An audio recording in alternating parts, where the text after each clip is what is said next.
So thank you very much, and thank you very much to Archaeology Ireland, Wordwell and National Monuments for inviting me to speak today, and everybody as well who's online from Derry to Dingle or across the world. I hope you're enjoying the conference.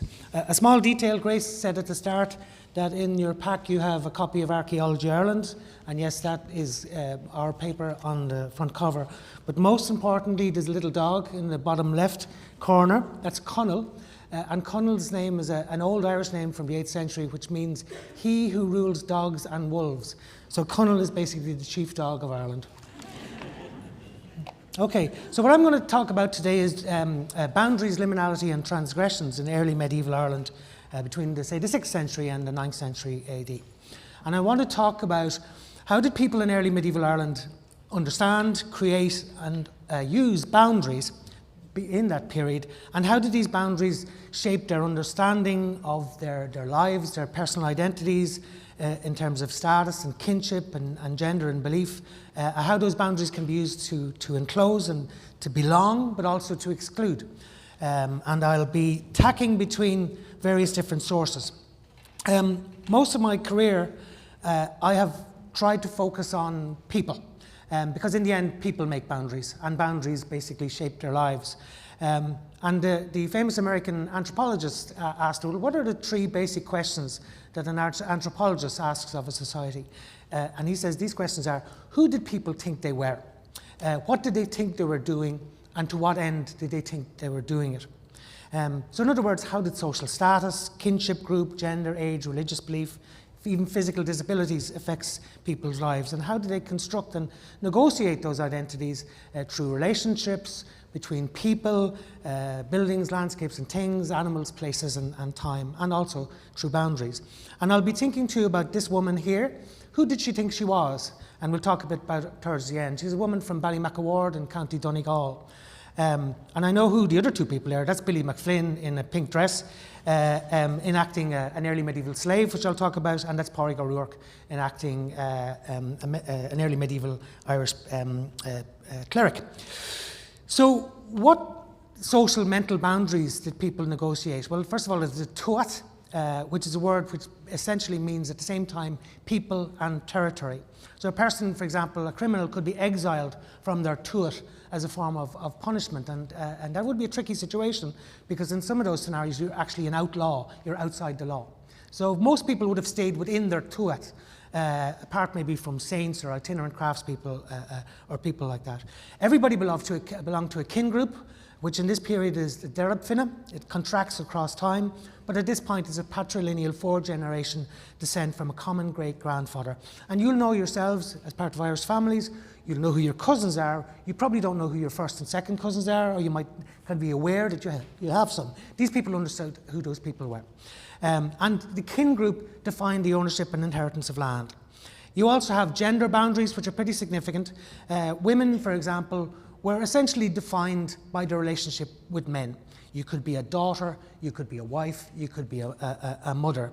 And it is essentially a patriarchal society, so women had some rights to property and independence, possibly more than elsewhere in early medieval Europe, but couldn't, for example, negotiate contracts. And everybody would have essentially known their place in a social hierarchy as well. And your place in social hierarchy would also govern and constrain you in terms of boundaries. So, for example, an early Irish king could not do physical labour. Caught doing physical labour, that would be a blemish on their honour price.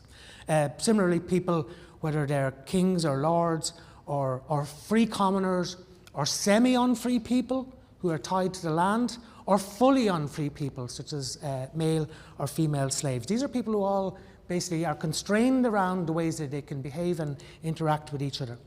And we can use early Irish laws and saints' lives and narrative literature and the varied archaeological evidence to come to an understanding of what boundaries meant to them and how they shaped their lives. So, for example, old Irish laws between the 7th and the 9th century are really about status and property. Virtually all of them have got to do with that. So, for example, the law text, which I'll talk about, Bretha Chovachesa, judgments of neighbourhood, is really about boundaries and maintaining boundaries amongst a community in which there are no prisons, So these agreements have to work, and how they're defined by means of fines and compensation and so on. The saints' lives can be also useful, as we shall see, and I have also used the narrative literature, the adventure tales and the voyage tales, to explore ideas of liminality and the transgression of boundaries, whether that be social or even sexual and geographical and so on. And we'll come to that towards the end. And then, of course, we have vast amounts of archaeological evidence for settlement and monastic enclosures, for fields and thresholds and burials and walls and fences and so on.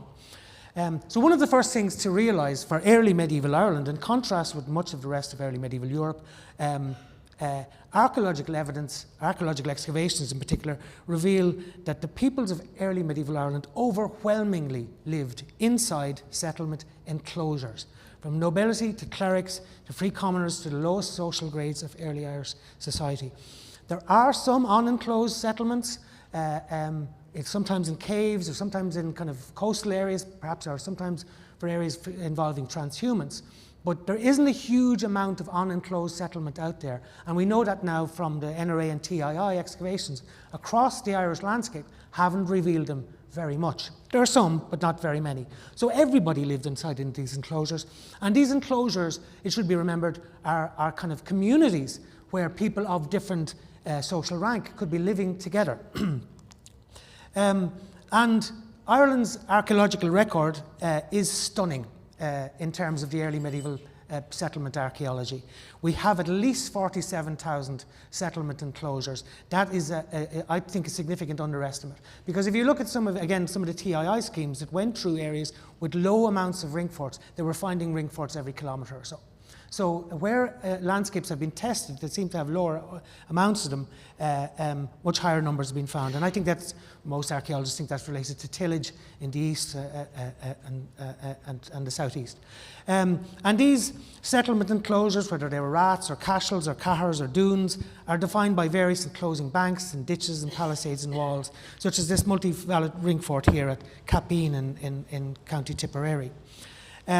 And we also have now the potential, with the huge amount of excavations that have gone on over the last 20 years and the amount of data that's coming on stream, to start doing forms of analysis that wouldn't have been possible before. So, for example, Emma Hanna and Rowan McLaughlin have literally looked at the sheer amount of radiocarbon dates, indicating that there is something is starting to happen in the 6th century, which has probably got to do with a boom in population and some forms of social change. And they've estimated that could have been up to 3 million people living in Ireland in around the year 700. But then conversely, they've also showed that there seems to be a decline after around 700 AD for reasons that we don't fully understand.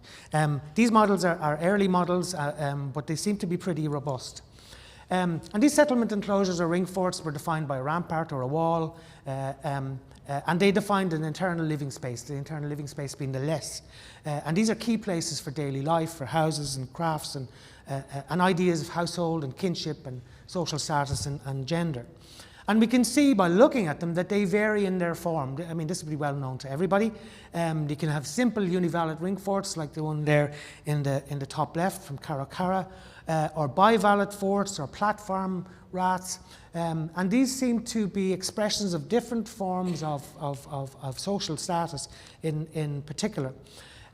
Meaning that these earthen ramparts, a bit like our speakers earlier today, are essentially socially meaningful. These mean things about what people thought about the world. So early medieval rath boundaries could be defined by 1, 2, or 3 banks and ditches. And this seems to be an indication of varying social status. And particular multivallation, as you can see here at Rath in County Roscommon, seems to be linked to royalty. So you get in the text Creek Ovlock, an old Irish law text on status and property. It is then that he is a king when the ramparts of vassalage surround him, i.e. the ability to marshal a labour force to come together to build these banks and ditches. And then those banks and ditches, a bit like earlier we were talking about memory, become records of events, become records of a time when people came together to build this, and this would be recognisable ever after through earthen architecture. And of course, the interesting thing about these ramparts is it doesn't necessarily increase the size of the enclosed area, but the overall size of the site does increase. And the settlement enclosure is also an expression of a particular form of social group, I think, which is the muintir, or the household group. So people would have lived within these raths as extended families, along with their dependent labourers, perhaps, a more prosperous household, or even perhaps slaves. So the rath defines the farmyard, as it were, and also defines the social group or the muintir within the wider land of the fintu or of the kin group. But interesting also to point out that these settlement enclosures can change across time. So, for example, here at Rath Goreen, it begins as a univalid ringfort and then is transformed later into a larger one. And in actual fact, it's an interior bank that is put in to increase the multivalation of it. And Michelle Cumber's excavations, which you probably would have seen on the media during the summertime, is confirming a high status of that particular site. And the radiocarbon dates are also indicating that these sites are broadly occupied around the same time. And even only if it's certainly half of them were occupied at the same time, you're looking at the potential then to look at literally neighbourhoods. And this is Matt Stout's pretty compelling social model for how this landscape worked in terms of community and neighbourhood. That you'd have a lordly ring fort surrounded by the smaller, simpler forts of their tenant farmers. Out a little bit further and more independent land would be the boara, the more prosperous farmer. And you also potentially have some ring forts or raths that may have a military or political function in terms of defending of the tuat across and situated on borders. And I think Matt's model still remains a very compelling one, especially seeing as we're starting to see that, yeah, these sites are being occupied at the same time. But at the same time, there's also change. And they're not static, and they evolve across time. And they evolve across time particularly by the replacement of boundaries, the creation of new boundaries, the infilling of old ones. And Teresa Bulger has pointed out that what we could be looking at here at sites like Dowdstown and others, this maybe got to do with partable inheritance. Inheritance in early Irish law involved the eldest son would get basically the farmhouse and the farmyard, but the land itself would be divided up amongst the sons. And so the creation of boundaries then to understand that would be very, very important in understanding Teresa's work on kinship and subdivision and so on. But how might you negotiate that as a person?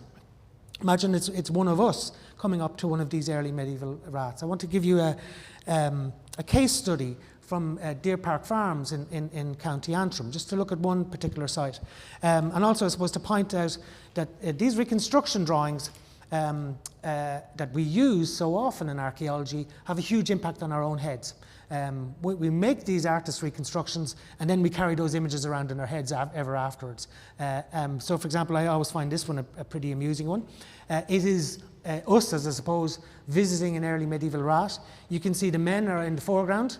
The women are all there in the background doing something random and faintly difficult to see. They're kind of rubbing something or squeezing something or whatever. Even the image itself is kind of portraying an image of gender boundaries and gender activities within this particular site.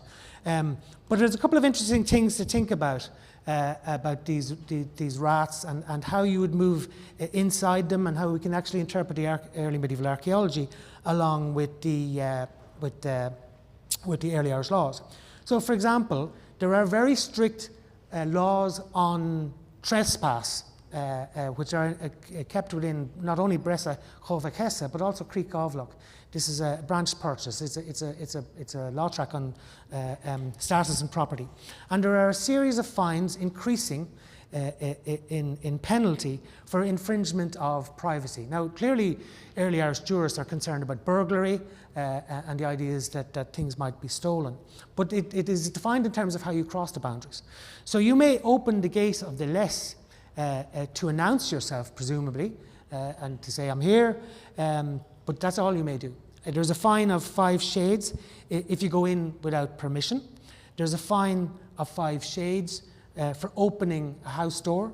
There's a fine of 1 cow for looking in an open door, and there's a further fine for going in a door without permission. Well, we can see at places like Deer Park Farms how that's actually managed, or there at Gary Duff. Large gateways at some of these, but here at Deer Park Farms in particular, a defined pathway that brings you into the site. It's the Air Drucket. It's a kind of a paved area in the front of the roundhouse. And here at Deer Park Farms, as you can see, that Air Drucket brings you right up to the front doorway of one of the largest houses on the building. So you're literally guided in by architecture of how you move around this space. You can't wander off to the left and right, you have to go straight for the doorway. And I've spoken with students before. Well, think of the advantage of that. Doorways of these houses face the rath entrances. So you're sitting in there by your fire and you can see somebody coming. But also as a visitor, you are constrained to a certain extent of how you move, and also how you move around the interior of the site. And the Deer Park Farms site, spectacular waterlogging at the providing spectacular preservation in around 700 in phase 6A, revealed all kinds of intact structures, house walls, doors, beds, floors, and so on. And when sites are really well preserved like this, we can start understanding how people can move within these spaces, constrained not only by physical boundaries, but also their ideas of what it is appropriate to do here, how it is appropriate to interact with other people. I am not going to turn up at your front door in the morning, say around 9 o'clock, say. You might be up. I'm not going to push the door open. You know, it's very easy to open a door with a credit card on a Yale lock. I won't show you how to do it. I'm not going to come into the house and say, hiya, listen, I just need to know your bathroom. But I might use the ensuite bathrooms, probably a nicer bathroom, don't you think? And maybe I'll have a rummage through your drawers as well. You know I'm not going to do that. But you know I'm not going to move around your house. Like even in the ways we work, you come into somebody's house, you come in, oh, there's a lovely kitchen and whatever. Can I go up and have a look at the bedrooms? Well, you're not going to ask, can you go up and have a look at the bedrooms? That isn't appropriate behaviour. We know that. And architecture helps us to understand. So similarly at Deer Park Farms, yeah, there are pathways which guide movement, but also there in your head is this idea of like, what is it appropriate for me to do here, given that I'm of this social grade or this kinship group? Am I a stranger or do you know me? Am I one of your lords or not? Or am I a man or a woman potentially, or am I a child? And of course, that's how children learn to go on in the world, by observing their parents, by observing their neighbours. This is the way the world works. And boundaries enable them to come to that understanding of their own place in the world and how they're meant to be interacting with people. But you can also think about the early medieval houses too in terms of how they're managed. It's a little bit more difficult, but we know that, for example, that there are furniture settings within these buildings that seem to be pretty predictable and seem to be of a repeated pattern. And light, for example, can guide movement. So, for example, in Creekgovlock, owners could claim compensation if a guest broke something belonged to them, but only if that object was in its proper place. So we don't know what that proper place was, but they knew what that proper place was. And there are also hints of gendered spaces within these buildings. At Deer Park Farms, and many of these sites, the imday or the beds and benches are always situated on the north side or on the right-hand side as you come in the door. You step in the door, there's the bed bench to the right. If it's a single bed. If it's two beds, then there's also one on the left. And you have this really strange gloss on Creekgovlock, which is, what is the noble side of a house? The south side. Why is the south side more noble? Because that is in the view of the good man of the house, who always sits in the north end or part of the house, because that is the part in which the good man sits. It's a perfect bit of circular reasoning. The good man sits in the north side. Why does he sit there? Because that's where he sits. But what I'm looking at there is, what does that mean in terms of gender? Is there a south side, north side? Is there a left, right? A lot of Iron Age archaeologists in the 1990s in the UK tried to work with ideas of structural binary divisions, coming out of structuralism, really, the raw and the cooked, the hot and the cold, and so on. It's messier than that, I suspect. But there's something going on probably in how they understood their world, where things should be, and so on. So that's the view that we have of a rath today. This is Carr Common in County Clare in the Burren. And this is Conor McDermott's reconstruction based on what we're beginning to understand of these early medieval settlement boundaries. You have the central cashel here, and also outside you have the Airlisha, which is the areas of enclosed plots or gardens, and beyond that is the Fatka, or the domain or the grazing ground. So this is a reasonably good understanding of what the early medieval landscape would have looked like. Probably a lot of open countryside, in fact. But for all that, it still would have been highly managed, highly appropriated, and highly used out there in the Fintu, in the kin group land. You know, boys and girls could manage herds of cattle, or sheep and goats, or pigs.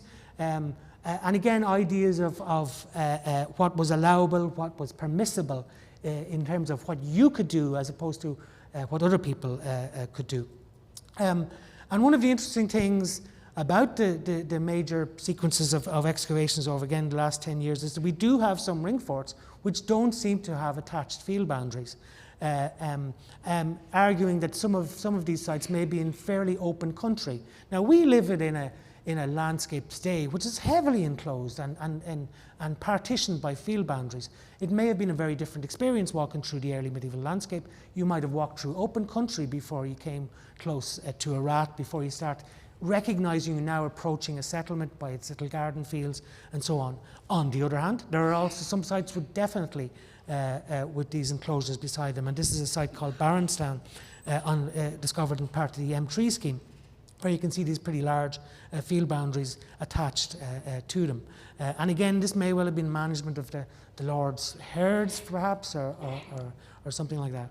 And in fact, Bresa Vachesa gives us a lot of information on property status and trespass across boundaries and the offences that are potentially there.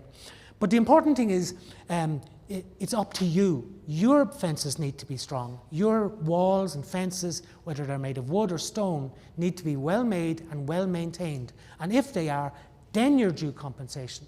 In other words, good fences make good neighbours. And again, go back to this idea, is trying to manage how a community lives together, how to reduce stress, how to reduce conflict. So for example, if your land is well partitioned and divided up into field boundaries, if cattle trespass into your pasture, your preserved grass, which could be your winter grass for when you bring the cattle down from the mountains, or not meadow, that should be after grass, or most importantly into cereal. So increasing fines if your neighbour's cattle break into your property. Worse again if it's pig, because we heard about pigs there a while ago, because they're basically rooters. They root up the ground, so pigs are going to do more damage. There is also fines for if a dog, and Connell would never do this because I always walk around with a poo bag with Connell, so that's not going to be a problem for Connell. Because he's the best dog in Ireland. If dogs defecate on your land, the neighbours have to repay you in the same amount of butter, curds and dough. Now, I don't want to think about that, what that might mean in terms of weight and how you'd figure that out. Connell's poos, by the way, are very small. There's also the legal text that deals with bees trespassing on neighbours' land. So it's possible that if your neighbours have bees and they come onto your land and basically are on your flowers, then you're basically entitled to some of their honey. But the way to deal with this in a community, because like bees don't know, they just fly around. The ways to deal with it, once this problem starts, you have to give your neighbours some of your swarm. So ultimately, everybody in the neighbourhood would have bees, and now you don't have a problem because who knows which bee is whose. The early medieval church also used enclosures to define and protect spaces. It's possible that some enclosures were originally granted to the church by secular lords and remained then within church estates. So, for example, in the law text, the Astrid Kirti Dligid, there's a fine for crossing the wall, a moor, or a ditch, or a clad of a monastery.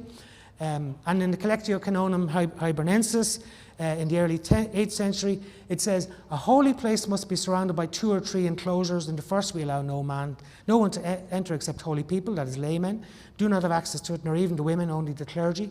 Admittance to the public spaces of the second is permitted for the crowds of common people whose morals are not too loose, and that would be us probably. And in the third, through concession and custom, admittance is not forbidden to laymen guilty of homicide and adultery and to prostitutes. And that is why the first is called most holy, the second holier, and the third holy, separated from each other for people of different status. I'm looking at my stopwatch here now, and I've got 10 minutes left.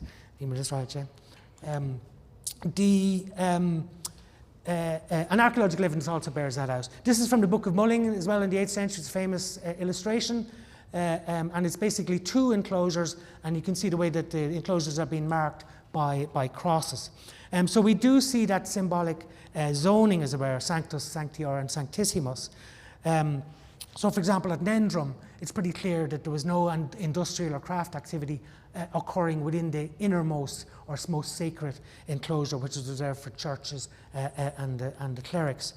And crosses can be placed on the perimeters of these enclosures to mark those sacred boundaries, and bollon stones probably served similar cross slabs and so on. So you would know in moving around these spaces where you were.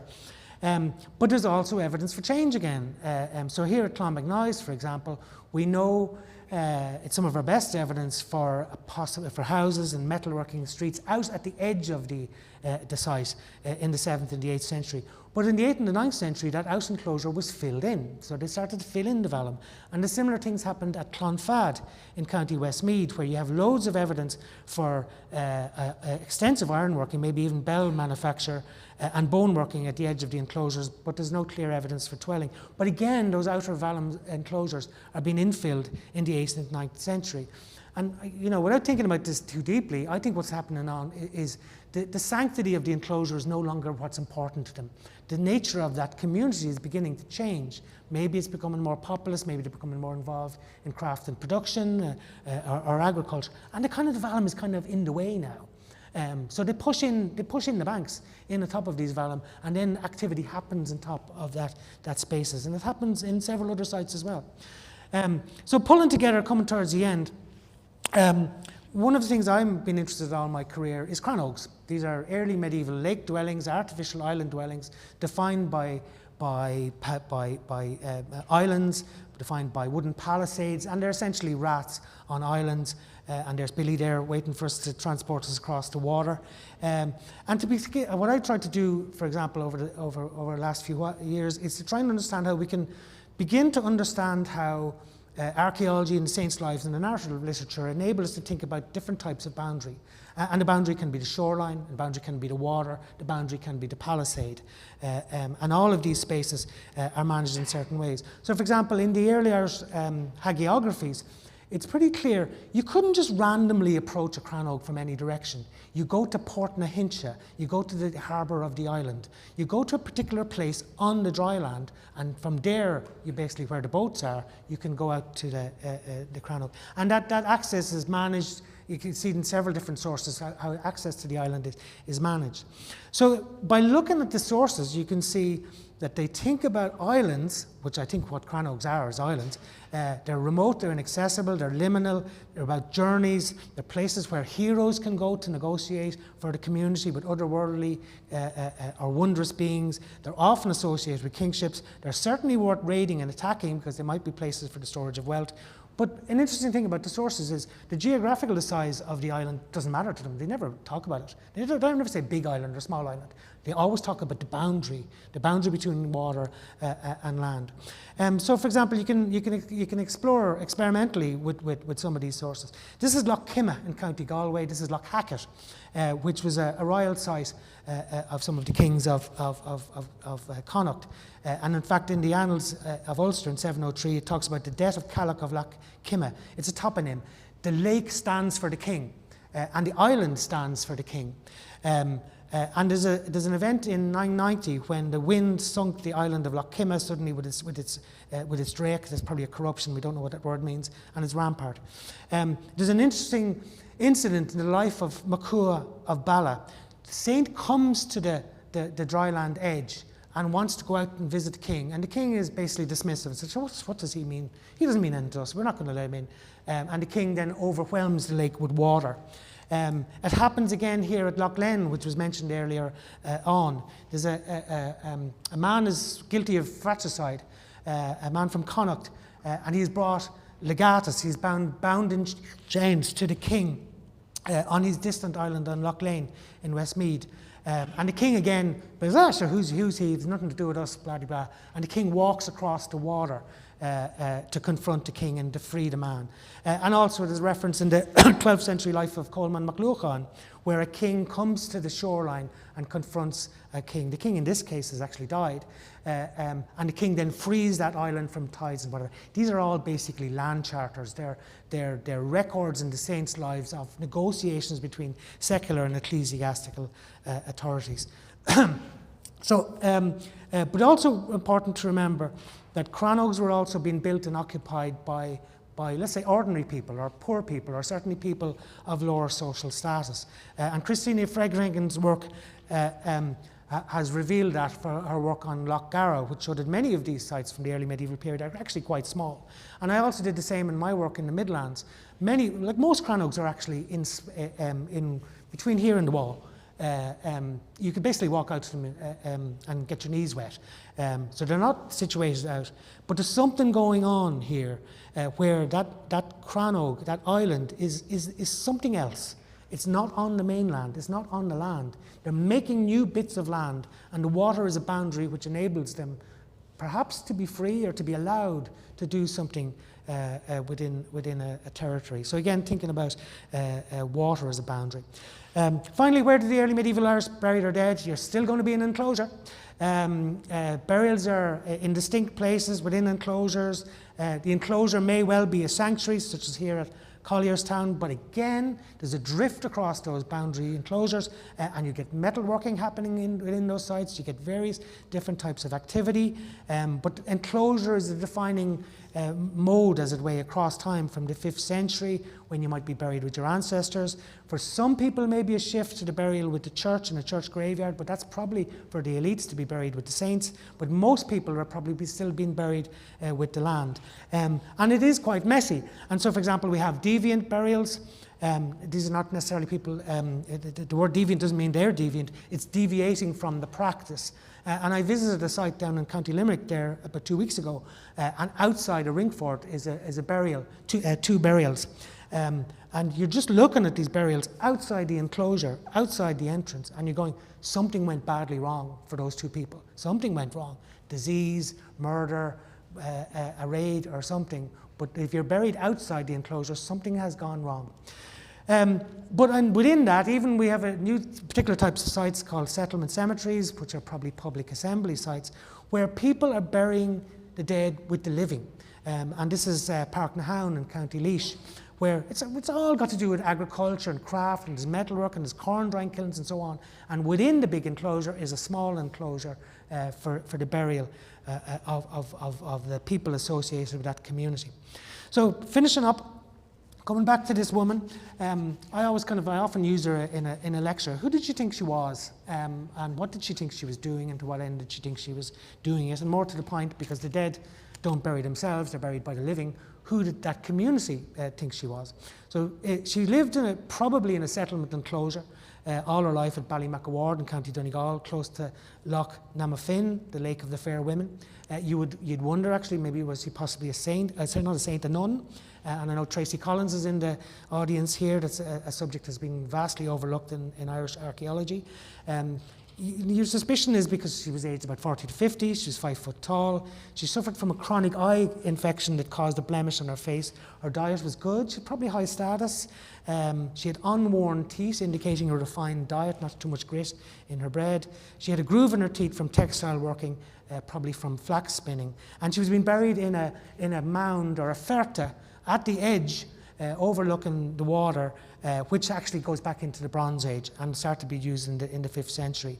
And in the 7th century, she was one of 9 women, all women, that were buried in this mound, all with their head to the west in a shroud. So it's clearly Christian burials. I mean, that makes me wonder: is this a female community?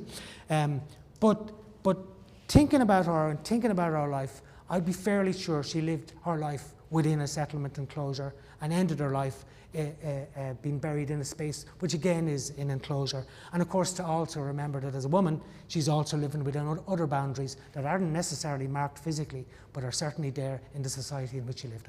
Okay, thank you very much.